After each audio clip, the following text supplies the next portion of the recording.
ఓం గురుర్బ్రహ్మా గురుర్విష్ణు గురుర్దేవో మహేశ్వరా గురుః సాక్షాత్ పరబ్రహ్మ తస్మై శ్రీ గురవే నమః.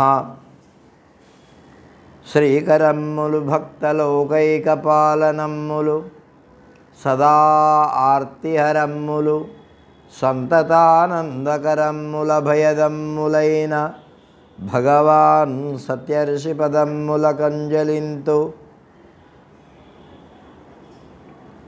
త్వత్పాదాంబుజమర్చయామి పరమం త్వాం చింతయామ్యన్వహం. త్వామీశం శరణం వ్రజామి వచసా త్వామేవ యాచే విభో. వీక్షాం మే దిశ చాక్షుషీం సకరుణాం దివ్యైశ్చిరం ప్రార్థితాం. శంభో లోకగురో మదీయమనసః సౌఖ్యోపదేశం కురు. కృష్ణం కమలపత్రాక్షం పుణ్యశ్రవణకీర్తనం వాసుదేవం జగద్యోనిం నౌమి నారాయణం హరిం. కృష్ణాయ యాదవేంద్రాయ జ్ఞానముద్రాయ యోగినే నాథాయ రుక్మిణీశాయ నమో వేదాంతవేదినే. కృష్ణాయ వాసుదేవాయ హరయే పరమాత్మనే ప్రణతః క్లేశనాశాయ గోవిందాయ నమో నమః. నారాయణం నమస్కృత్య నరం చైవ నరోత్తమం దేవీం సరస్వతీం వ్యాసం తతో జయముదీరయేత్. సద్గురుదేవుల చరణారవిందాలకు ప్రణామాలు అర్పిస్తూ ఇవాళ 27వ రోజు మన శ్రావణ మాస కార్యక్రమంలో మనం విష్ణు పురాణం గురించి తెలుసుకుంటున్నాం. దానిలో శ్రీకృష్ణుని యొక్క లీలలు నిన్న కొంతవరకు తెలుసుకున్నాం. రేపల్లి నుంచి బృందావనం నుంచి కృష్ణ పరమాత్మను తీసుకొని రావడానికి అక్రూరుడు బయలుదేరాడు.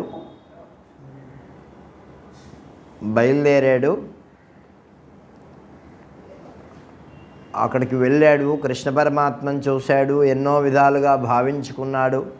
ఇక కృష్ణ పరమాత్మను ఆ రాత్రి అక్కడ ఉండి ఉదయాన్నే బయలుదేరి తీసుకొని రావడానికి మరి వస్తూ ఉన్నారు. దారి మధ్యలో ఉన్నారు వాళ్ళు. వస్తూ ఉంటే గోపికలు ఎంతోమంది అనురాగంతో ఆయన మీద ప్రేమతో భక్తితో అడ్డుపడ్డారు. కానీ కృష్ణ పరమాత్మ మాత్రం ముందుకు సాగుతూనే ఉన్నాడు.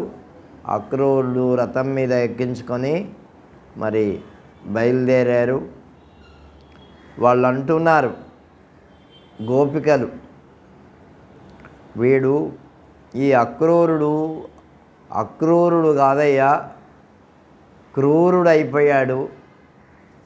ఎందుకంటే మమ్మల్ని కృష్ణ పరమాత్మని విడదీస్తూ ఉన్నాడు క్రూరమైనటువంటి హృదయంతో అని చెప్పి వాళ్ళు అక్రూర క్రూర హృదయ శీఘ్రం ప్రేరయతే హయాన్ ఏవమార్తాసు యోచిస్సు గృణా కస్యన జాయతే.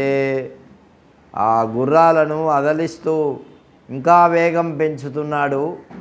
ఆ కృష్ణుణ్ణి చూడకుండా మరి అక్రూరుడు నిజంగా క్రూరుడు అని చెప్పి వాళ్ళు అంటూ హా హా కృష్ణ రథోత్సై చక్రరేణుర్నిరీక్ష్యతాం దూరీకృతో హరిస్యేన సోపిరేరుర్నరక్ష్యతే. అదిగో చాలా బాధపడిపోతూ అయ్యో అయ్యో అంటూ శ్రీకృష్ణుని యొక్క రథం అదిగో వెళ్తూ ఉన్నది. చక్రాల నుంచి వచ్చేటటువంటి ధూళి పైకి ఎగురుతూ ఉన్నది. అలా చూడండి, దుమ్ములో కృష్ణ పరమాత్మ కనిపించడం లేదు. హరి చాలా దూరం వెళ్ళిపోయాడు అని వాళ్ళు చాలా సంతాపం చెందుతున్నారు, బాధపడుతున్నారు. కృష్ణుని యందు ప్రేమ మరి అటువంటిది. అట్లా గచ్చంతో జవనాశ్వేన రథేన యమునా తటం ప్రాప్త మధ్యాహ్న సమయే రామా క్రూర జనార్దనా. ఇట్లా మిక్కిలి వేగంతో వెళ్తూ ఉండేటటువంటి గుర్రాలను పూంచిన ఆ రథం వెళ్తూ వెళ్తూ వెళ్తూ ఆ యమునా నది తీరానికి వచ్చింది. యమునా నదిని దగ్గరికి వచ్చింది. అప్పటికే మధ్యాహ్నం అయింది, 12 గంటలు. మరి అక్రూరుడు సంధ్యా వార్చుకోవాలని బలరామకృష్ణులకు చెప్పి కిందికి దిగాడు, రథం దిగాడు. దిగి సంధ్య వార్చుకోవడానికి యమునా తీరం ఒడ్డుకు వెళ్ళి దాంట్లో దిగాడు. ఇట్లా సంధ్య వార్చుతూ మరి సూర్యుడు భగవానునికి అర్ఘ్యం ఇస్తూ ఉంటే దాంట్లో కృష్ణ పరమాత్మ విశ్వరూపాన్ని చూపించాడు. ఆయనకు ఏం చూపించాడు? విశ్వరూపాన్ని.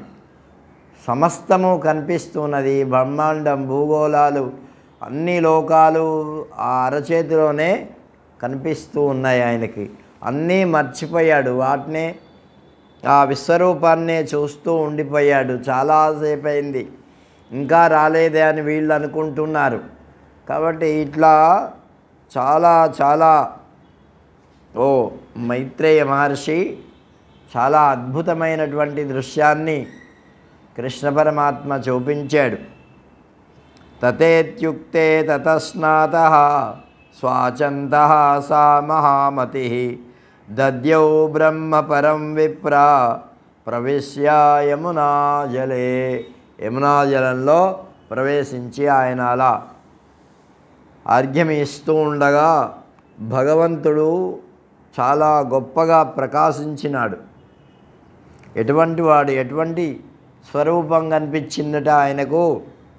1000 పడగలతో ఉండేటటువంటి శీర్ష మండలంలో ప్రకాశించేటటువంటి స్వరూపం, ముల్లపూల కాంతులతో సమానమైనటువంటి మేని ఛాయ ఆయన, అంటే శరీర ఛాయ, వికసించినటువంటి తామర రేకులతో కూడినటువంటి ఆ కన్నులు, మరి వాసుకి, రంభుడు మున్నగు మహాసర్పాలతో పరివేష్టించి ఉన్నటువంటి వాడు, గంధర్వుల చేత స్తుతింపబడుతూ ఉండేటటువంటి వాడు, వనమాలతో ప్రకాశించేటటువంటి వాడు, నల్లని వస్త్రం ధరించినటువంటి వాడు, అందమైనటువంటి తామర పూలను శిరోభూషణంగా అలంకరించుకున్నటువంటి వాడు, మనోరహములైనటువంటి కుండలాలు అంటే చెవులకు పెట్టుకునేటటువంటి ఆభరణాలను ధరించినటువంటి వాడు. అటువంటి ఆ కృష్ణుడు ఆ యొక్క స్వరూపాన్ని ఆ అరచేతిలోనే చూశాడు.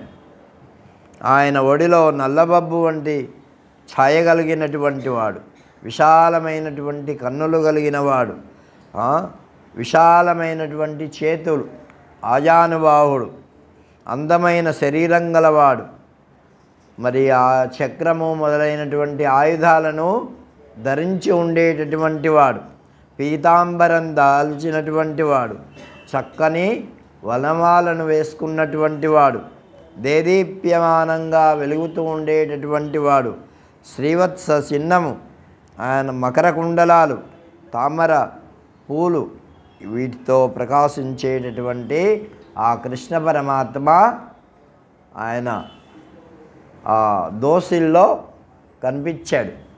అన్నీ మర్చిపోయి వాటినే చూస్తూ ఉన్నాడు. కృష్ణుడు ఎన్నిసార్లు విశ్వరూపం చూపించాడు చెప్పండి?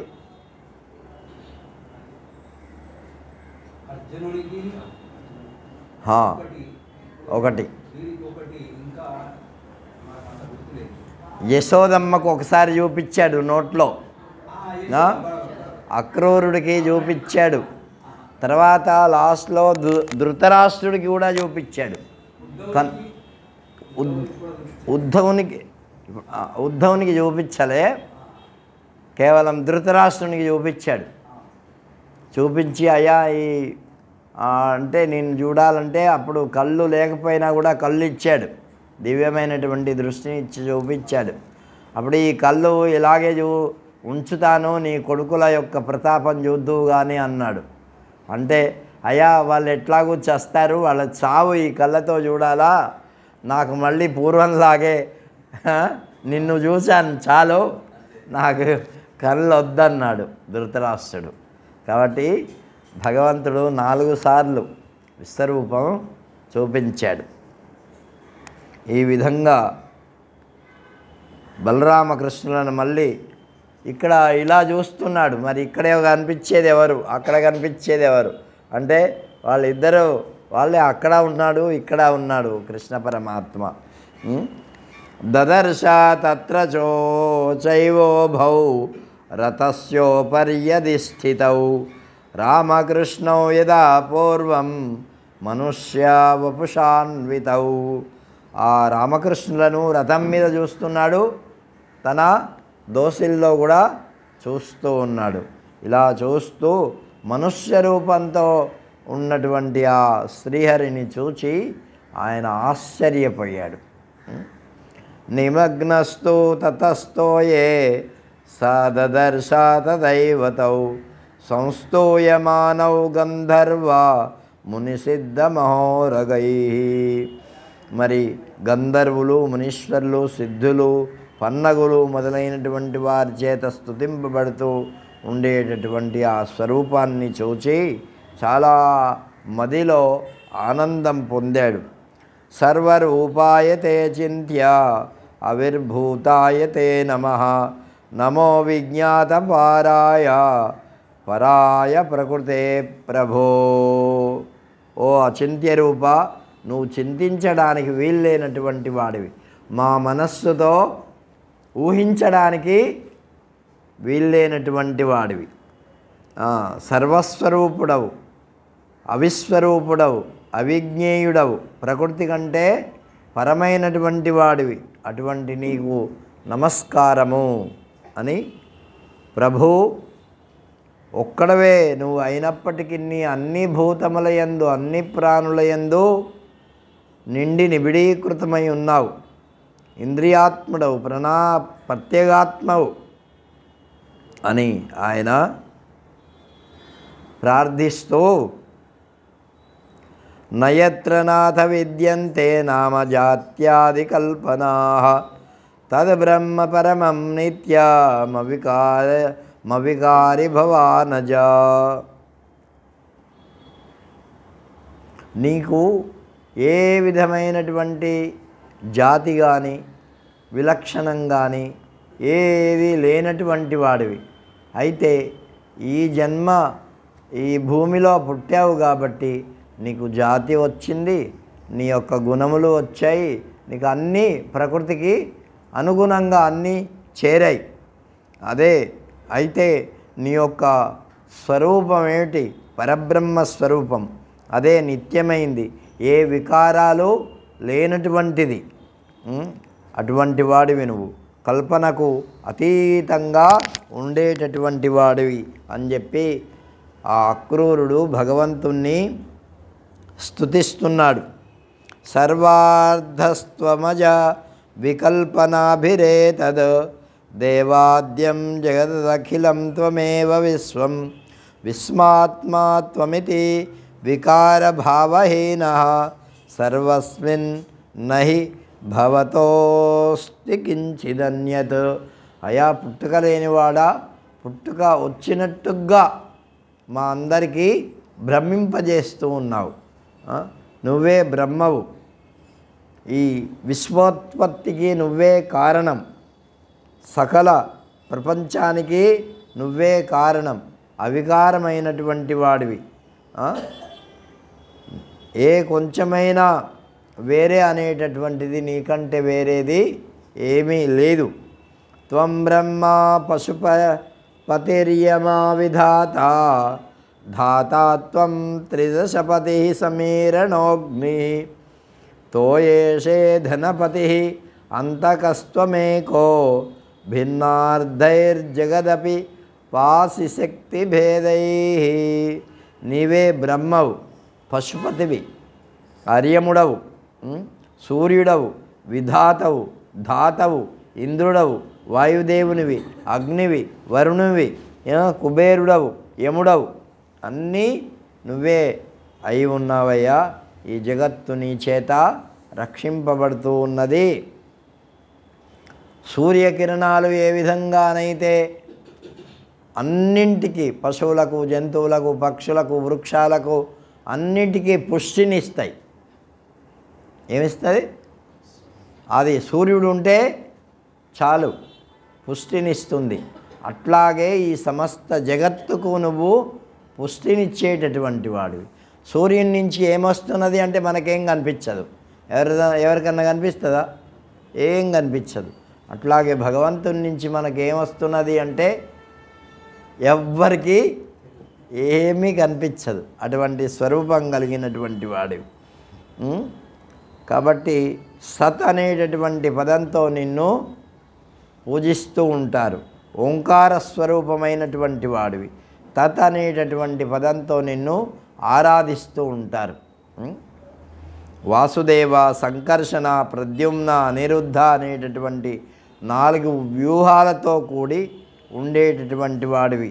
నీకు ఇదే మా ప్రణామాలు అని చెప్పేసేసి అక్రూరుడు భగవంతుణ్ణి స్తుతించాడు. మధురా నగరాన్ని ప్రవేశిస్తూ ఉన్నారిగా. ప్రవేశిస్తూ ఉండి తర్వాత అక్కడ ఒక గార్డెన్ అంటే ఉద్యానవనం ఉన్నది. అక్కడ ఈయనను పెట్టారు. ఆ ఉద్యానవనంలో కొద్దిగా సాయంకాలం పూట 4-5 గంటలకి చేరారు వాళ్ళు.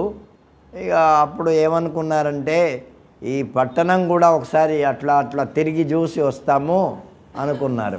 బయలుదేరారు. పరాశర మహర్షి మరి చెప్తూ ఉన్నాడు, కృతకృత్యామివ ఆత్మానం మన్యమానో మహామతి ఆజగామారథం భూయో నిర్గమ్య యమునాంబసా. ఆ అక్రూరుడు మరి యమునా నదిలోంచి బయటకు వచ్చి మళ్ళీ రథాన్ని ఎక్కి రథాన్ని తీసుకొని వస్తూ ఉన్నాడు. రామకృష్ణులను చూశాడు. ఇక్కడ మంచి ఉద్యానవనం ఉన్నది, అక్కడ పెడదాం అనుకున్నాడు.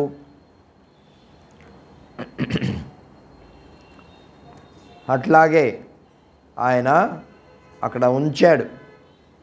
కృష్ణ, ఈ జగత్తు ఏ మహాత్ముని అద్భుతమైనటువంటి స్వరూపంతో విరాజిల్లుతూ ఉందో అబ్బురపరిచేటటువంటి ఆ పరబ్రహ్మాన్ని నిన్ను స్వయంగా నేను కలుసుకొని నా అదృష్టం పండింది కాబట్టి నీ యొక్క దర్శనం, నీ యొక్క స్పర్శనం, నీ యొక్క సంభాషణం చేయగలిగాను అని చెప్పి విలోక్య మధురాం కృష్ణం రామం చాహ చ యాదవ పద్వ్యాం యాతం మహావీర్యౌ రథేనైకో విషామ్యతాం. ఆ యాదవుడు మధుర చేరడంతోనే బలరామకృష్ణులను చూచి ఇలా అన్నాడు, ఓ మహావీరులారా, మీరు కాలినడకతో పురం చూస్తూ రండి ఏమి అని చెప్పాడు. నేను ఒంటరిగా రథంలో మరి కంసుని దగ్గరికి పోయి చెప్పాలి కదా ఈయన తీసుకొచ్చాను అని, కాబట్టి నేను వెళ్తాను అన్నాడు. మీరు వసుదేవుని మందిరానికి మాత్రం వెళ్ళొద్దు, ఎక్కడికి వెళ్ళినా. ఎందుకంటే కంసుడు మీ కారణంగానే ఆ వృద్ధులను, దంపతులను ఇద్దరిని బాధ పెడుతూ ఉన్నాడు అని చెప్పి అక్రూరుడు మధురాపురిలో ప్రవేశించాడు. అనంతరం బలరామకృష్ణులు పురవీధుల్లో నడుస్తూ రాజమార్గం ద్వారా వస్తూ ఉన్నారు. ఆ విధంగా వస్తూ ఉండగా ఎంతోమంది వాళ్ళని చూసి ఆశ్చర్యపోతున్నారు. అబ్బా, ఎప్పుడు మన నగరాల్లో ఇటువంటి వాళ్ళని చూడలేదే, ఇవాళ కొత్తగా వచ్చినట్టున్నారు అని చెప్పి స్త్రీలు, పురుషులు, వృద్ధులు, బాలురు అందరూ అనుకుంటూ ఉన్నారు.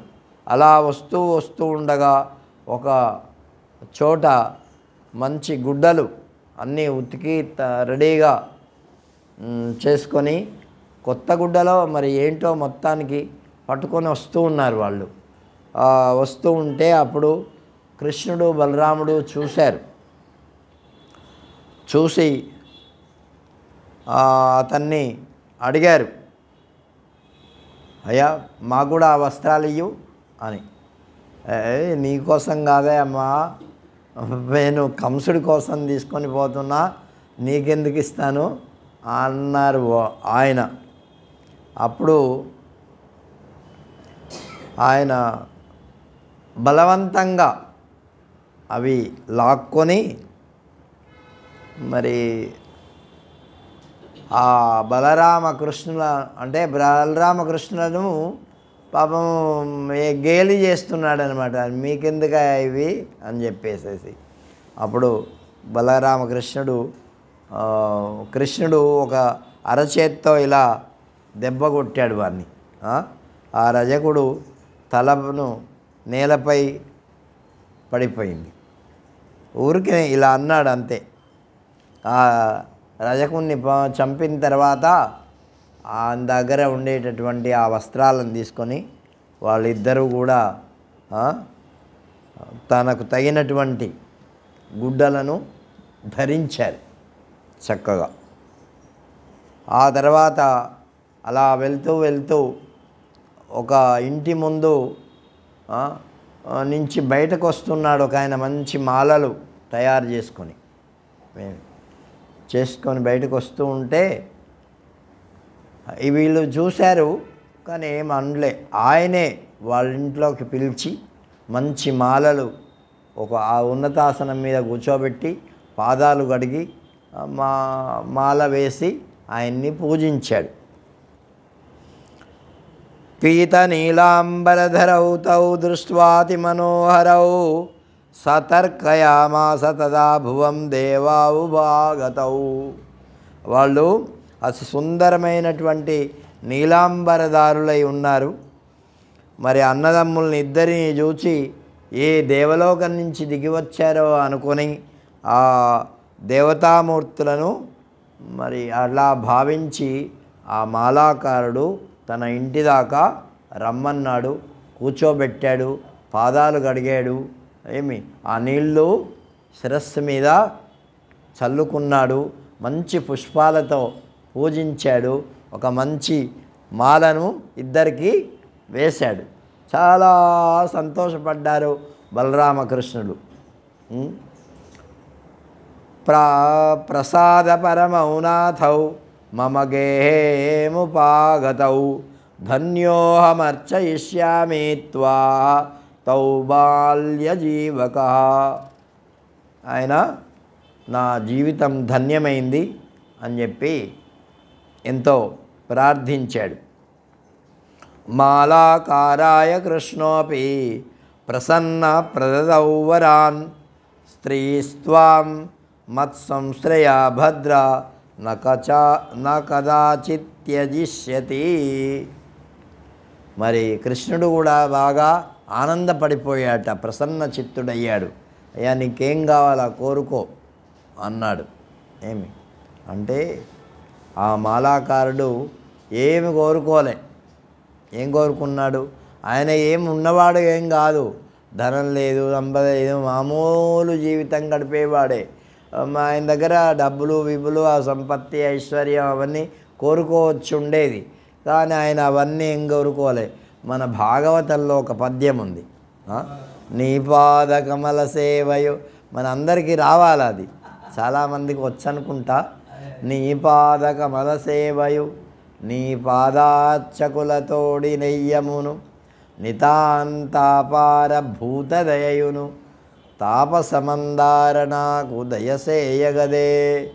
ఏం కోరుకోలే ఆయన. ఏం కోరుకున్నాడు? నీ పాదకమల సేవ, భగవంతుని యొక్క పాదకమల సేవ కోరుకున్నాడు. మరి ఆ పాదకమలాలను అర్చించేటటువంటి వారి యొక్క చుట్టరికాన్ని కోరుకున్నాడు. నెయ్యం అంటే చుట్టరికం. కాబట్టి వాళ్ళతో అంటే కృష్ణుని యొక్క భక్తుల యొక్క సాంగత్యాన్ని కోరుకున్నాడు. కాబట్టి మనం కోరుకోవాల్సింది ఏమిటి అంటే భగవద్భక్తుల యొక్క సాంగత్యం. భగవంతుని నాతో ఉండమని కాదు కోరుకోవాల్సింది. మనకు ఏంటి, భగవద్భక్తుల యొక్క సాంగత్యం ఉంటే మనకు అన్నీ దొరుకుతాయి. అంటే వాళ్ళ ద్వారా మన యొక్క సాంగత్యం, మన యొక్క జీవితం మారిపోతుంది. ఎలా నడుచుకోవాలో, ఎలా తినాలో, ఎలా మాట్లాడాలో, ఎలా ఉండాలో, ఎలా కూర్చోవాలో, ఎలా ప్రవర్తన చేయాలో అవన్నీ కూడా ఎవరి వల్ల వస్తాయి? భగవద్భక్తుల యొక్క సాంగత్యంలో ఉంటే వస్తాయి. ఆ తర్వాత నితాంతాపార భూతదయ, అన్నింటి యందు పరమాత్మ ఉన్నాడనేటటువంటి భావనతో వాటిని సేవించేటటువంటి జ్ఞానం. అందుకే 3 అడిగాడు ఆయన. భగవంతుని యొక్క పాదకమల సేవ అది కర్మయోగానికి ప్రతీక. ఇక భగవద్భక్తుల యొక్క సాంగత్యం, నెయ్యం, అది భక్తికి ప్రతీక. ఇక అన్ని ప్రాణుల యందు ఉండేటటువంటి పరమాత్మ ఆ భగవంతుడే అనేటటువంటి జ్ఞానం కలిగి ఉండడం అది జ్ఞానయోగం. కాబట్టి ఈ 3 కర్మ, భక్తి, జ్ఞానం, ఈ 3 ఆయన అడిగాడు. ధనాన్ని అడగలే, సంపత్తిని అడగలే, తనకు గుర్రాలు అడగలే, మేడలు అడగలే, ఏనుగులు అడగలే, సంపత్తి పరివారం అడగలే, ఏది అడగలే. ఏమడిగాడు? ఈ 3 మాత్రం అడిగాడు. అది భక్తి అంటే. కాబట్టి భగవంతుడు మనకేం కావాలో ఆయనే ఇస్తాడు. మనం అడగాల్సినటువంటి అవసరం లేదు. మన యొక్క ప్రారబ్ధాన్ని బట్టి మనం మన యొక్క జీవితాన్ని గడుపుకుంటూ ఉండాలి. ఆయన ఇట్లా అయ్యా నీకు అది ఇచ్చాను అని చెప్తూ కృష్ణుడు అన్నాడు కదా, ఇంకా నీకు జీవిత పర్యంతం అనేక భోగాలు అనుభవిస్తావు. ఇది అడగలే ఆయన, అయినా కూడా భగవంతుడే స్వయంగా ఇస్తున్నాడు. నా అనుగ్రహం చేత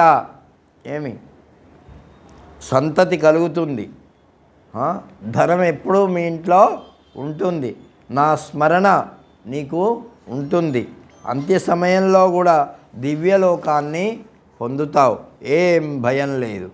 ధర్మే మనశ్యతే భద్ర సర్వకాలం భవిష్యతి. ఇంకా మరొక మంచి వరం ఇస్తున్నాడు. నీ యొక్క మనస్సు ధర్మంలో ఎలకాలం స్థిరంగా ఉంటుందయా, అంటే నువ్వు అధర్మం చెయ్యవు అని వరమిచ్చాడు. యుష్మత్ సంతితి జాతానాం దీర్ఘమాయుర్భవిష్యతి. ఇక నీ యొక్క సంతతి కూడా దీర్ఘమైనటువంటి కాలం బతుకుతుంది, దీర్ఘాయువు కలిగి ఉంటుంది.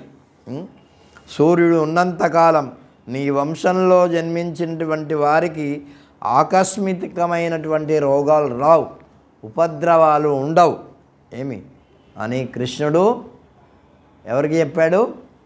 మాలాకారుడికి చెప్పాడు.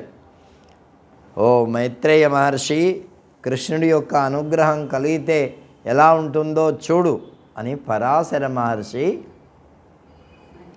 మైత్రేయ మహర్షికి చెప్తున్నాడు.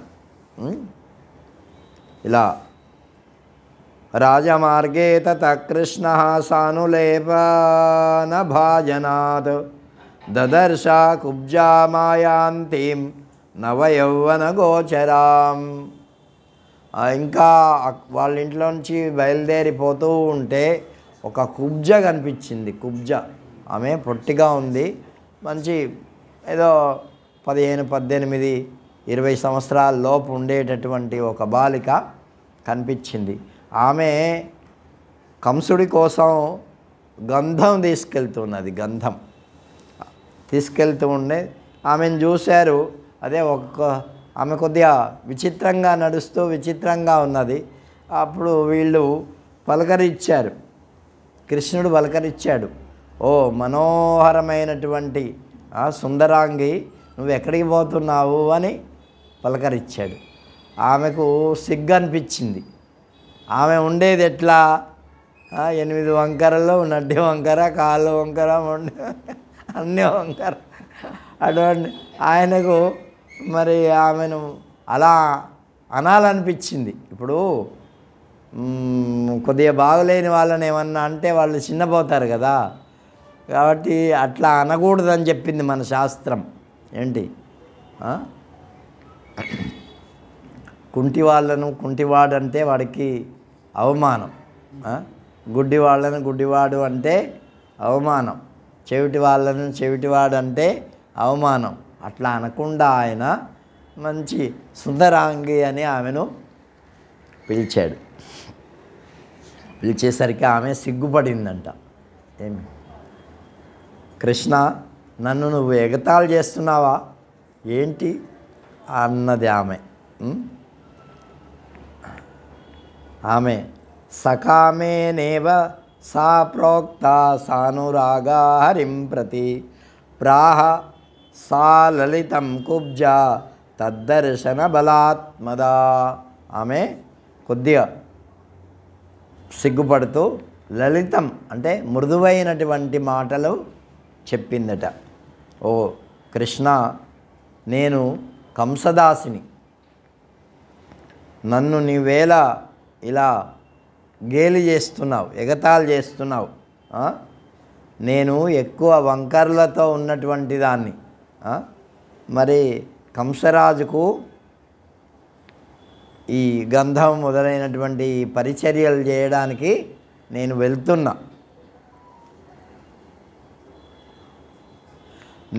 నేను తీసినటువంటి గంధం మాత్రమే కంసుడు పెట్టుకుంటాడు, ఇంకా ఎవరు తీసినా కూడా ఆయనకు ఇష్టం ఉండదు.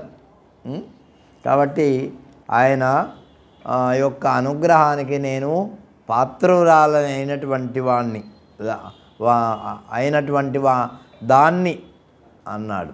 అంటే కాబట్టి సుగంధమేతద్రాజారహం రుచిరం రుచిరాననే అవయోర్గాత్ర సదృశం దీయతామనులేపనం. ఓ సుందరవదన, మరి మీ రాజుకు ఉపభోగమైనటువంటి ఆ మనోహరమైనటువంటి సుగంధాన్ని మాకు కూడా ఇయ్యు, మా శరీరాలకు కూడా రాసుకుంటాము, మా శరీరాలకు కూడా ఇది అనువైనటువంటిది అని ఆమెను అడిగాడు కృష్ణుడు.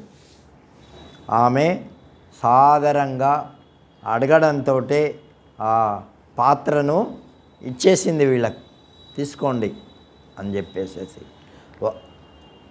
ఆ కృష్ణుడు కూడా చందనాన్ని ధరించి చాలా సుగంధ భరితుడైనాడు. భక్తిచ్చేదను లిప్తాంగౌ తతస్థౌ పురుషర్షభౌ సేంద్రచాపౌ విరాజేతాం స్మిత కృష్ణావివాంబుదౌ. ఆ పురుషశ్రేష్ఠులైనటువంటి బలరామకృష్ణులు ఆ గంధాలను, ఆ రంగులను, వాటినన్నింటినీ అలంకరించుకొని ఇంద్రధనస్సుతో కూడినటువంటి తెలుపు నలుపు మేఘాలతో సమానంగా వాళ్ళు విరాజిల్లినారు. అడిపిమ్మట శౌరి అక్కడి నుంచి బయలుదేరి ఆమె మరొక మాట చేశాడు. ఆయన అద్భుతమైనటువంటి క్రియ ఏమంటే, సుందరాంగి అన్నాడు కదా, ఈమె 8 వంకర్లతో నడుస్తూ ఉండే. ఒక పని చేశాడు. ఏమిటంటే, ఆమె 2 కాళ్ళ మీద తన కాలు పెట్టాడట, ఇట్లా నొక్కి పట్టాడు. తర్వాత ఈ గడ్డం కింద తన చెయ్యిని పెట్టాడు, ఒక చెయ్యినేమో మెడ దగ్గర పెట్టాడు. పెట్టి ఆయన ఇట్లా పైకెత్తాడు. పైకెత్తితే ఆ వంకర్లు టింకర్లు అన్నీ పోయి చక్కగా అయిపోయింది. 18 ఏళ్ళ అమ్మాయి సుందరంగా అయిపోయింది. ఎంత సుందరంగా అయిపోయింది అంటే ఇక అందరూ ఆమెనే చూడడం ప్రారంభించినారు. ఈడేవాడబ్బా ఇంత మంచిగా తయారు చేసినాడు అని అందరూ ఆ దారిలో ఉండేటటువంటి వాళ్ళందరూ కూడా పొగిడినారు. చకర్షపద్భ్యాం చ తదా భుజుత్వం కేశవో నయత్ తతః సా భుజుతాం ప్రాప్త యోషితామభవద్వరా. అట్లా నేను ఇందాక చెప్పినట్టుగా చేసేసరికి చక్కంది అయిపోయింది. ఎంతో ఆ సుందరి ప్రేమతో కూడినటువంటిదై గోవిందుణ్ణి తన ఇంటికి రమ్మన్నది. అంటే ఇప్పుడు కాదులే, మళ్ళీ ఎప్పుడన్నా వస్తా, రావడమేమో ఖాయం, వస్తా అని చెప్పాడు. ఇప్పుడు మాత్రం పోలే. ఇక ఆ సమయంలో హరి ఆమె యొక్క రూప యవ్వన స్వరూపాలు చూసి ఆమె సంతోషించింది, ఉండేటటువంటి ప్రజలందరూ కూడా సంతోషించినారు. ఇక భక్తి ఛేదనులిప్తాంగౌ నీలపీతాంబరౌ తుతౌ ధనుశాలాం తతో యాతౌ మాల్యోపశోభితౌ గంధం పూసుకున్నటువంటి పత్రాది రచన చేసుకున్నటువంటి సడలకుండా రంగురంగుల పూలమాలలతో అలంకరింపబడినటువంటి పీతాంబరము, లీలాంబరము, నీలాంబరము కట్టుకున్నటువంటి వాడు బలరాముడు, పీతాంబరం కట్టుకున్నటువంటి వాడు కృష్ణ పరమాత్మ. వాళ్ళిద్దరూ కూడా ధనుశాలకు ఎక్కడైతే యజ్ఞం చేస్తామని, ధనుర్యాగం చేస్తామని అనుకున్నారో ఆ శాలకు వెళ్ళారు. ఆ యాగంలో లక్ష్యంగా ఉంచినటువంటి విల్లును చూశారు. గొప్పదైనటువంటి విల్లుని చూసి దాన్ని రక్షించేటటువంటి వారిని అడిగి తెలుసుకున్నాడు ఇవేంటి అని. టటాలన కృష్ణుని చెప్పాడు వాళ్ళు అక్కడ ఉండేటటువంటి వాళ్ళు. ఆ ధనుస్సును ఇట్లా అవలీలగా భగవంతుడు కృష్ణుడు ఎత్తాడు, బలంగా ఎక్కుపెట్టాడు. విరగ్గొట్టబడింది, అది విరిగిపోయింది. అది మధురా నగరం నిండిపోయేటట్లుగా మహాశబ్దము వచ్చింది. ఆ తర్వాత రామకృష్ణులను అక్కడ ఉండేటటువంటి రక్షకులు ఎదిరించారు. వాళ్ళందరినీ కూడా కృష్ణ పరమాత్మ ఇక వాళ్ళకు మోక్షం ఇచ్చేశాడు. ఏమి అక్రూరుడు వచ్చినటువంటి వృత్తాంతాన్ని చెప్పినటువంటి ఆ కంసుడు సమాచారం తెలుసుకున్నాడు. ఏమిటి, ముష్టికులతో అక్కడ మల్ల యుద్ధం చేసేటటువంటి వాళ్ళతో విషయం చెప్పాడు. ఇగో రేపు ఉదయము ఈ విధంగా కూలయాపీడం వస్తుంది, వాడిని తొక్కేస్తుంది. దాన్ని కూడా దాటితే ముష్టికుడు, చానూరుడు మొదలైనటువంటి వాళ్ళు వస్తారు, వాళ్ళనిద్దరినీ కూడా మరి సమాప్తం చేస్తారు అని చెప్పుకున్నారు. ఈ విధంగా మల్ల యుద్ధంలో మరి ఆ విధంగా ఏర్పాటు చెయ్యాలి అని చెప్పాడు. వాళ్ళిద్దరినీ న్యాయంగా కానీ అన్యాయంగా కానీ ఎట్లాగైనా సరే వాళ్ళను చంపేయాల అని చెప్పాడు. అంటే యుద్ధం చేసేటటువంటి వాళ్ళకు కూడా కొన్ని నియమాలు ఉంటాయి. ఆ నియమాలను పాటిస్తూ యుద్ధం చెయ్యాలి. ఇక కంసుడు ఏం చెప్తున్నాడు, సాధ్యమైతే నియమాలు పాటించాలి, లేకపోతే పాటించకపోయినా పర్వాలేదు, మన లక్ష్యం ఏమిటి, బలరామకృష్ణుల్ని ఇద్దరిని చంపాల అని చెప్పి చెప్తున్నాడు. మల్ల యుద్ధాన్ని చూడడానికి వచ్చినటువంటి ప్రేక్షకులు కూర్చోవడానికి పెద్ద పెద్ద ఆసనాలు ఏర్పాటు చేసినారు. అందరూ చూస్తూ ఉన్నారు. చావు దగ్గర పడ్డటువంటి కంసుడు ఇక ఎన్నో ఏర్పాట్లు చేస్తూ ఉన్నాడు. ఈ విధంగా మంచెలు ఆ నగరం జనం రాజాసనాలపై కూర్చున్నారు. మంత్రులతో పాటు రాజులు కూడా ఎంతోమంది కూర్చున్నారు. ఆయనకు పెద్ద ఒక ఆసనం ఏర్పాటు చేయబడింది. అందరికంటే ఎత్తు మీద, ఈ రాజుల కంటే కూడా ఎత్తు మీద కంసుడి యొక్క ఆసనం ఏర్పాటు చేయబడింది. అక్కడ కూర్చొని చూస్తున్నాడు ఇక్కడ జరిగేటటువంటివన్నీ కూడా. అంతఃపుర స్త్రీలు కూడా వచ్చారు, అలాగే వారకాంతలు వచ్చారు, నగరకాంతలు వచ్చారు. నందగోపుడు, గోపాలురు ఎక్కడ కూర్చున్నారో వాళ్ళ యొక్క స్థలం దాకా అక్రూరుడు, వసుదేవుడు ఆ ప్రాంతంలోనే దూరంగా ఉన్నారు, చూస్తూ ఉన్నారు. దేవకీ పుత్రుడైనటువంటి ఆ కృష్ణ పరమాత్మ, ఆ వసుదేవుడు ఆయనను చూసి ఆనందపడ్డాడు. మరి గొప్పదైనటువంటి ఈ మృత్యు ముఖం నుంచి ఎలా బయటపడతాడో నా పుత్రుడు అని అనుకుంటూ మరి బాధపడుతున్నాడు. ఇట్లా రాగానే ఆయన రావడంతో మావటివాడు ఆ కువలయా పీడాన్ని, అంటే పెద్ద ఏనుగు అది, దాన్ని వీళ్ళ మీదకి ఉసిగొల్పాడు. ఉసిగొల్పి వీళ్ళిద్దరిని చంపాలా అని మరి ప్రయత్నం చేశారు. అప్పుడు రంగమధ్యంలో ఆహాకారాలు లేచాయి. బలరాముడు ఆయన తమ్ముణ్ణి చూసి బలరాముడు అన్నాడు, కృష్ణ, శత్రువుల చేత ఉసిగొల్పబడినటువంటి ఈ ఏనుగు మన మీదకే వస్తున్నది చూడు, ఏం చేయాలి దీన్ని అన్నాడు. అప్పుడు అన్నా, నీకు తెలీదా నేను చెప్పేది ఏముంది అన్నాడు కృష్ణుడు. అప్పుడు వెంటనే శత్రు సంహారకుడైనటువంటి ఆ మాధవుడు బలరాముడు ఇద్దరు కూడా సింహగర్జన చేశారు. ఐరావతంతో సమానమైనటువంటి ఆ తొండాన్ని పట్టుకొని అటు ఇటు తిప్పారు.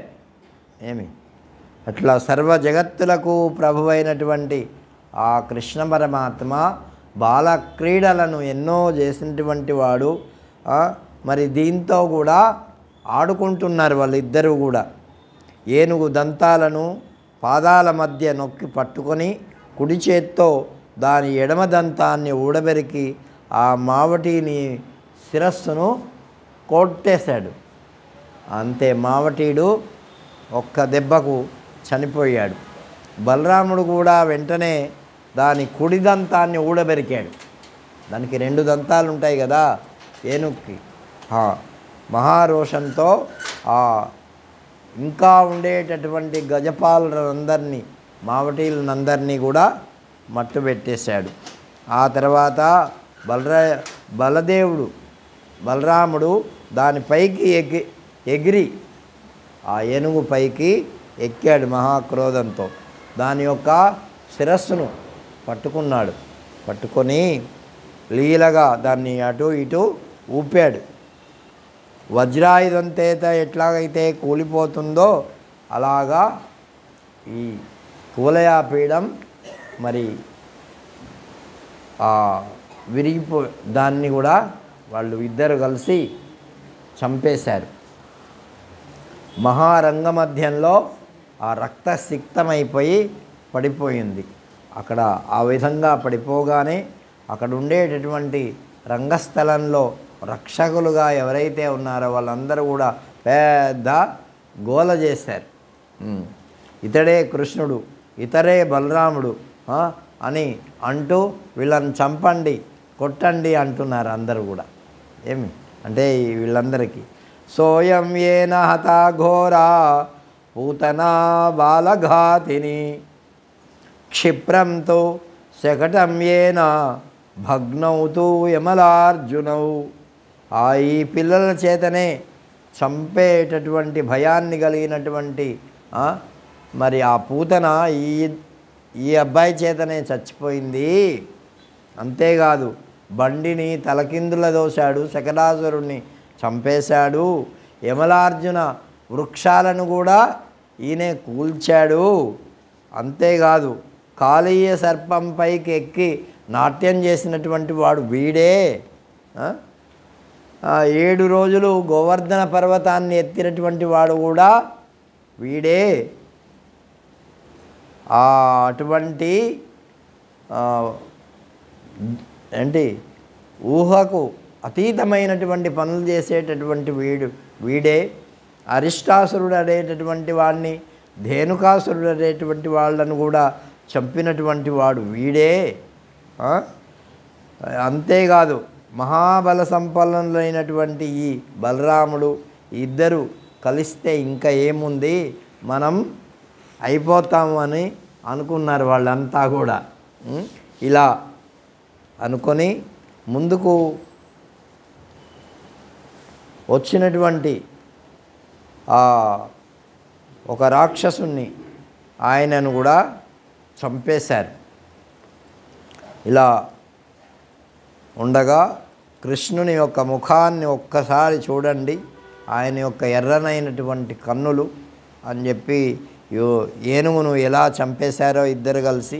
అంటే అప్పుడు ముష్టికుడు వచ్చాడు. ముష్టికుడిని కూడా ఒక గుద్దు గుద్ది బలరాముడు చంపేశాడు. చానూరుణ్ణేమో కృష్ణ పరమాత్మ చంపేశాడు. వాళ్ళ యుద్ధం జరిగింది వాళ్ళతో చాలా ఘోరంగా. చానూరేణ తదా కృష్ణో యుధే మిత విక్రమ నియుద్ధ కుశలో దైత్యో బలభద్రేణ ముష్టిక. ముష్టికుడేమో బలభద్రుని చచ్చాడు, చానూరుడేమో కృష్ణ పరమాత్మ చేత చచ్చారు. ఇంకా ఏమిటి అని చూశాడు.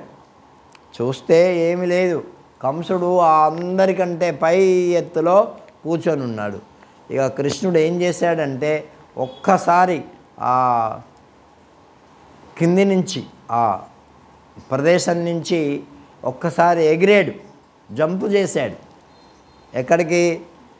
కంసుడు ఉండేటటువంటి సింహాసనం మీదకి. ఏం చేయలే కృష్ణుడు పాపం. భయం వాడికి. ఎంత భయం అంటే కేవలం ఆయన జుత్తు పట్టుకొని ఒక్కసారి ఇలా అన్నాడు, తోసాడు అంతే. అక్కడి నుంచి వాడి యొక్క ప్రాణాలు ఏం చేయలే పాపం. ఆ ప్రాణాలు మధ్యలోనే ఎగిరిపోయినాయి. ఏంటి, అక్కడి నుంచి చాలా దూరం కదా, అక్కడి నుంచి ఇట్లా తోసేసరికి వాడి యొక్క ప్రాణాలు ఎగిరిపోయినాయి. వచ్చి వాడి యొక్క శవం కింద పడింది అంతే. ఇంకేం చేయలే, చాలా సులువుగా పని అయిపోయింది. అప్పుడు జయ గోవింద చానూరం జై కేశవదానవం ఇత్యంతర్ధానగతా దేవాస్తదోచో అతి హర్షిత. ఏంటి, వాళ్ళందరూ దేవతాగణాలన్నీ పైనుండి చూస్తున్నాయట. ఈ చానూరుణ్ణి, ముష్టికుణ్ణి, ఈ కువలయాపీడాన్ని, ఇంకా ఇంతమంది ఉండేటటువంటి వాళ్ళను ఈ కంసుణ్ణి కృష్ణుడు ఎలా చంపుతాడబ్బా అని చెప్పి ఆశ్చర్యంగా పైనుంచి చూస్తున్నారట. వాళ్ళందరూ ఇది చూసి జయ జయధ్వానాలు చేశారట. బ్రాహ్మయిత్వా శతగణం దైత్యమల్లభ మిత్రజిత్ భూమా వాస్ఫోటయామాస గగనే గత జీవితం. మరి ఈ విధంగా ఆ చానూరుణ్ణి 1000 తిప్పులు తిప్పి అట్లా బారేశాడంట. వాడు మధ్యలోనే వాడు చచ్చాడు, ఆ శవము నేల మీద పడింది. అట్లాగే కంసుని కూడా ఏమీ చెయ్యలే ఆయన. అశేష జగదాధార గురుణా పతితోపరి కృష్ణేన త్యాజిత ప్రాణ ఉగ్రసేనాత్మజో నృప. సమస్త జగత్తులకు ఆధారభూతుడైనటువంటి మహాభారం కలిగినటువంటి ఆ హరి తన మీద పడగా ఉగ్రసేన కుమారుడైనటువంటి కంసరాజు వెంటనే ప్రాణాలు వదిలిపెట్టేశాడు. మృతస్య కేశేషు తదా గృహీత్వా మధుసూదన చకర్షదేహం కంసస్య రంగమధ్యే మహాబల. ఆ రంగమధ్యంలో ఆ కంసుని యొక్క పెద్ద శరీరం పడిపోయింది. అలాగా ఆ శరీరాన్ని ఈడ్చుకొని సెంటర్ మధ్యలోకి తీసుకొని వచ్చాడట. కాబట్టి ఆ పెద్దదైనటువంటి శరీరము కంసే గృహీతే కృష్ణేన తద్భ్రాతాభ్యాగతోరుష సునామా బలభద్రేన లీలయైవ నిపాతిత. వాళ్ళ యొక్క అన్నదమ్ములు వీడు పడిపోగానే అన్నదమ్ములు వచ్చారట వీళ్ళ మీదికి. ఆ బలరాముడు వాళ్ళందరినీ లీలగా వాళ్ళందరినీ మట్టుబెట్టేశాడు. ధనుర్యాగం అంటే ఇది అన్నమాట. వీళ్ళని చంపడమే ధనుర్యాగం. అదే ధనుర్యాగం అంటే అది పేరు పెట్టాడు వాళ్ళని తీసుకొచ్చి వాళ్ళని చంపుదామని, ఎవరు బాలరామకృష్ణులను చంపుదామని ఈ పేరుతో అక్కడ రంగస్థలాన్ని ఏర్పాటు చేసి ఒక పెద్ద ధనువును పెట్టి ధనుర్యాగం చేస్తున్నా మీరు కూడా రండి అని పిలిచాడు కంసుడు. మరి ఇట్లా చంపడమే ఇదే ధనుర్యాగం అయిపోయింది. ఇంకేం ధనుర్యాగం అంటే ఇంకా గొప్పదే లేదు. కృష్ణ పరమాత్మ ధనుర్యాగం చేశాడు. అందుకనే సత్యం ప్రసీద పరమేశ్వర పాహి విశ్వం అంశావతార కరణైర్నమామి పుత్ర ఆ బ్రహ్మ పాదపమిదం జగదేతధీశా త్వత్తో విమోహయసి కిం పురుషోత్తమస్మాన్. ఓ పరమేశ్వర, ఇటువంటి నీవు మమ్మల్ని అనుగ్రహించు, ఇటువంటి లీలలను చేసి అంశావతార సాధనలతో సంపత్తితో ఈ విశ్వాన్ని కాపాడు. నా పుత్రుడవు కావు, నీవు ఈశ్వరుడవు, బ్రహ్మాది వృక్షపర్యంతమైనటువంటి ఈ సమస్త జగత్తంతా నీ వల్లనే ఆవిర్భవించింది. పురుషోత్తమ అని వసుదేవుడు ఆయనను స్తుతించాడు. అయితే మాయా విమోహిత దృశా తనయామమేతి, మాయ వల్ల నిన్ను నా కొడుకు అని భావిస్తున్నా, అంతేగాని నువ్వు నిజంగా నా కొడుకు కాదు. కంసాద్భయం కృతమా పాస్త భయాతి తీవ్రం, కంసుని వల్ల ఉండేటటువంటి భయాన్నంతా కూడా నువ్వు తొలగించేసినావు, దూరం చేసినావు. నీతోసి గోకులమరాతి భయాకులేనా, గోకులం కూడా ఎంతో భయపడినటువంటిది, దాన్ని కూడా నువ్వు పాపినావు. ఈశ్వర, నీవు పెద్దవాడవయ్యావు. వృద్ధిం గతోసి మమ నాస్తి మమత్వమీషా, ఓ ఈశా, నీ పట్ల మమకారానికి దూరమయ్యాను. రుద్రులు, మరుత్తులు, అశ్వినీ దేవతలు, ఇంద్రాదులు ఇటువంటి వారికి సాధ్యం కానటువంటి నీ లీలాకృత్యాలు అద్భుతం. నేను కూడా ఇప్పుడు ప్రత్యక్షంగా చూశాను. ఇంతకుముందు చంపినటువంటి వాళ్ళని ఎవరిని చూడలేదు కదా, ఇప్పుడు ప్రత్యక్షంగా చూశాడు. ఈశ్వర, జగత్తుకు ఉపకారం చేయడానికి నువ్వు అవతారాన్ని ధరించినావు. నీ యొక్క అవతారము ప్రజలకు, జగత్తుకి మరి మేలు చేయడం కోసమే. మా మోహమంతా కూడా పటాపంచలైపోయింది అని అక్రూరుడు తర్వాత వసుదేవుడు వాళ్ళు స్తుతించినారు భగవంతుణ్ణి.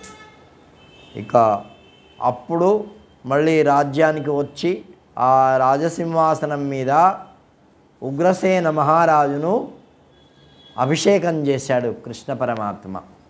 అంతకుముందు ఎవరున్నారంటే కంసుడే. తన ఉగ్రసేన మహారాజు అంటే వాళ్ళ తాత, ఎవరు, కంసుని యొక్క నాన్న.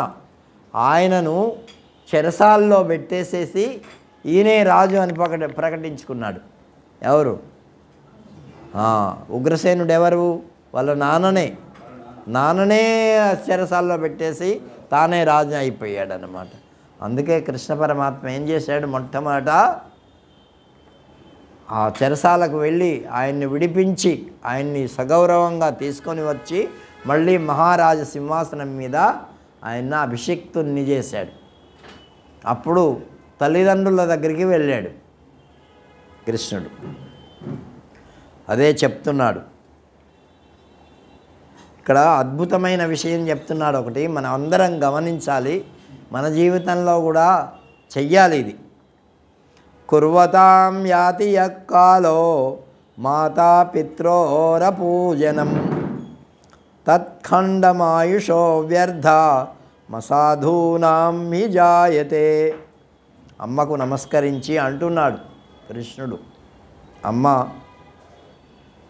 కంసుని భయంతో ఎంతో కాలంగా మిమ్మల్ని చూడాలనేటటువంటి అపేక్ష ఉన్నా చూడలేకపోయాను.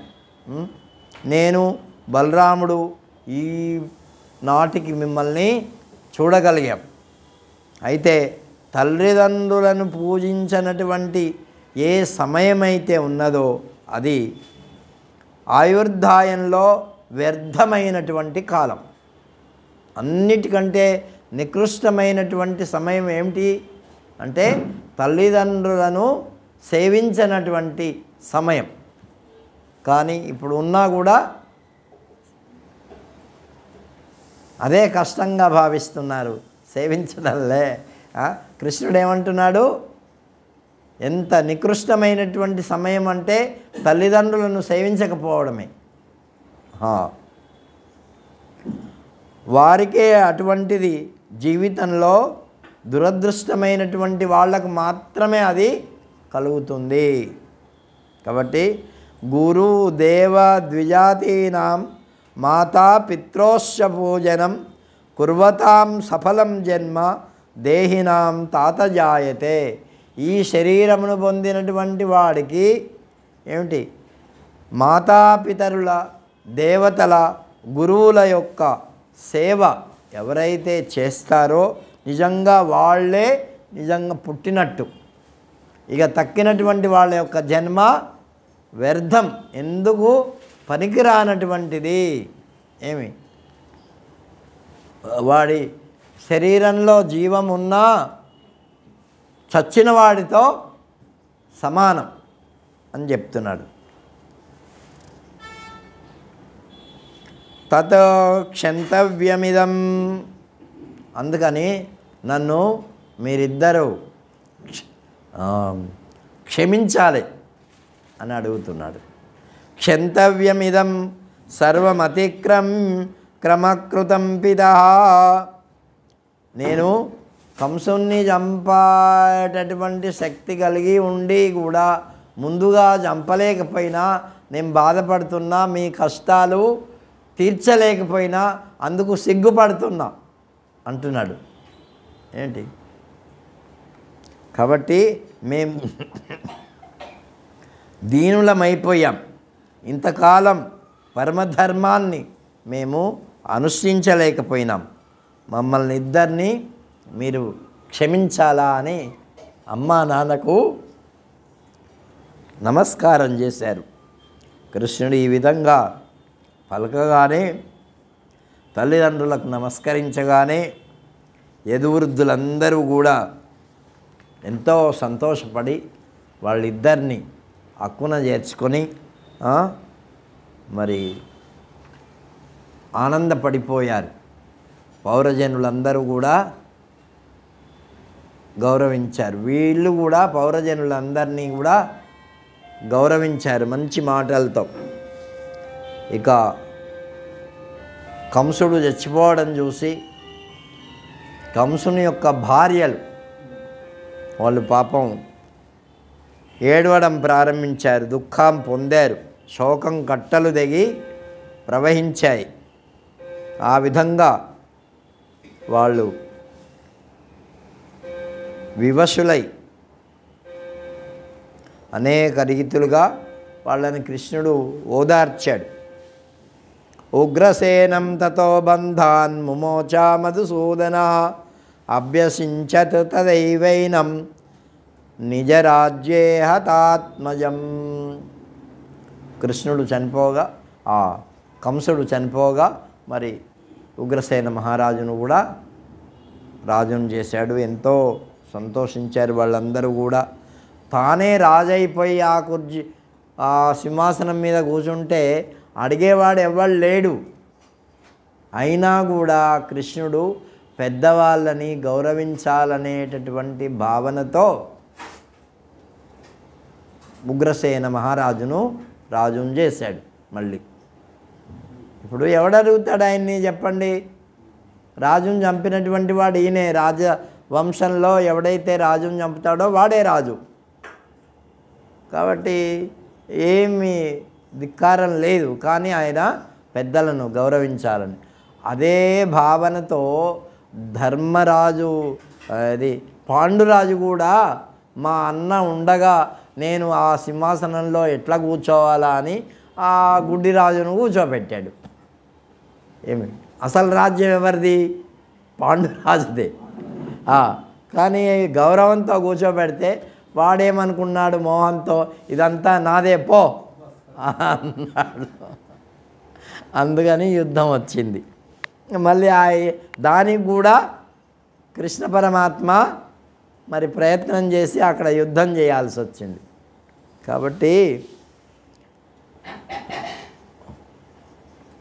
ఆ చనిపోయినటువంటి వాళ్ళందరికీ ఊర్ధ్వ క్రియలన్నీ చేసి మళ్ళీ కృష్ణుడు ఉగ్రసేనునితో ఇలా అన్నాడు, మహారాజా చేయవలసిందేదో ఆజ్ఞాపించండి అన్నాడు. అంటే అంత భృత్యతతో, అంత సేవక భావంతో మహారాజు ఆయనే ఉగ్రసేను, నువ్వేం చేయాలో మాకు ఆజ్ఞ ఇవ్వండి అని వాళ్ళని అడిగాడు. అది అప్పుడు దీనికి మరొక కారణం ఉంది. కృష్ణ పరమాత్మ దాన్ని గౌరవించాడు. ఏమంటే యయాతి ఈ యాదవ వంశానికి ఒక శాపం ఇచ్చాడు. పురూరవునికి రాజ్యాభిషేకం కట్టాడు. దాన్ని మీకు ఒకసారి చెప్పా. యయాతి ఆ దేవయానిని పెళ్లి చేసుకున్నాడు. శర్యాతి అనేటటువంటి మరొక ఆమెను కూడా తర్వాత ఆయన గంధర్వ వివాహం చేసుకున్నాడు. దేవయానికి ఈ విషయం తెలిసింది. దేవయాని అప్పుడు వాళ్ళ నాన్నకు చెప్పింది, నన్ను కాదని మరో అమ్మాయిని చేసుకున్నాడు యయాతి అని చెప్పి ఆ శుక్రాచార్యుడికి చెప్పేసరికి శుక్రాచార్యుడికి బిడ్డ మీద మోహం, ఎంత మోహం అంటే ఇక ఆమె ఏది చెప్తే అది. అట్లా అయ్యేసరికి ఆయన కోపం వచ్చి యయాతి మహారాజును శపించాడు, నువ్వు వృద్ధుడివైపో అని. వృద్ధుడైపోతే, ముసలివాడైపోతే కేవలం ఆ శర్యాది మీద కోపంతో అట్లా అన్నాడు, కానీ వాళ్ళ కూతురుకు కూడా ఇబ్బందే కదా. కాబట్టి వాళ్ళిద్దరు ఎంతో కాలానికి మళ్ళీ ఆ శుక్రాచార్యుని ప్రార్థించాడు, అయ్యా ఇలా ఉంటే మరి మీ కూతురు ఇబ్బంది పడుతుంది, వాళ్ళ అందరికీ ఇబ్బందే, మరి దీన్ని ఉపసంహరించు అంటే, ఇదిగో నీ యొక్క ముసలితనాన్ని ఎవరన్నా తీసుకొని వాళ్ళ యొక్క యవ్వనం నీకు ఇస్తే నువ్వు యవ్వనవంతుడు అయిపోతావు అని చెప్పాడు. అంతవరకు చెప్పేసరికి సరే, ఈయనకు కొడుకులు చాలామంది ఉన్నారు. దేవయానికి కూడా 4 కొడుకులు పుట్టారు. శర్యాతి అనే ఆమెకు కూడా కొడుకు పుట్టాడు. వాళ్ళందరినీ, ఈ దేవయానికి పుట్టినటువంటి వాళ్ళందరినీ అడిగాడు ఆయన. దేవయానికి పుట్టినటువంటి వాళ్ళు ఎవ్వరు మేమెందుకు ఇస్తాం అని, ముసలితరం మేమెందుకు తీసుకుంటాం, మా ఎవరు ఎందుకు ఇస్తామని వాళ్ళు త్రోసిపుచ్చారు. ఆ శర్యాది పుట్టినటువంటి శర్మిష్ఠ, ఆ శర్మిష్ఠకు పుట్టినటువంటి కొడుకు నేను ఇస్తా నాన్న నీకు అని చెప్పేసి యవ్వనం ఇచ్చాడు. ఆయన ముసలితనం తీసుకున్నాడు. ఎంతో కాలమైంది, ఆ భోగాలు అనుభవిస్తూ ఉన్నాడు. కానీ ఈయనకు తృప్తి మాత్రం కలగలే. ఎంతకాలం అనుభవించిన ఈ భోగాలు ఇంతే, వాటికి ఎప్పుడో ఒకప్పుడు ఫుల్ స్టాప్ పెట్టాల మనమే అని చెప్పేసేసి అప్పుడు మళ్ళీ ఆ శర్మిష్ఠ యొక్క కొడుకును పిలిచి, అయ్యా నువ్వు యవ్వనం నువ్వు తీసుకో, నా ముసలితనం నాకు ఇచ్చేయి అని చెప్తే సరే మళ్ళీ వచ్చేసింది. అప్పుడు ముసలివాడు అయిన తర్వాత వాడు అరణ్యాలకు వెళ్ళిపోయినాడు యయాతి. ఆ సందర్భంలో ఈ యదువంశంలో పుట్టినటువంటి వాళ్లకు రాజ్యాధికారం ఆయన ఇవ్వలే. కాబట్టి ఆ నియమాన్ని అనుసరించి ఈ యదువంశంలో పుట్టినటువంటి మన కృష్ణుడు ఆ రాజ్యానికి అధికారి కాడు. దాన్ని దృష్టిలో పెట్టుకొని ఆయన దాన్ని మన్నించి మళ్ళీ ఉగ్రసేన మహారాజుకే రాజ్య పట్టాభిషేకం చేశాడు. ఒకవేళ ఆయనకు అది ఇది కాదు ఇది కాదని నేనే ఉంటా అంటే ఎవ్వడు అడ్డుకునేవాడు లేడు. అయితే మనకంటే పెద్దవాళ్ళు చెప్పినటువంటి మాటను మనం గౌరవించాలా అని ఆ మాట మీద నిలబడ్డాడు కృష్ణుడు. అది రాముడు ఎంత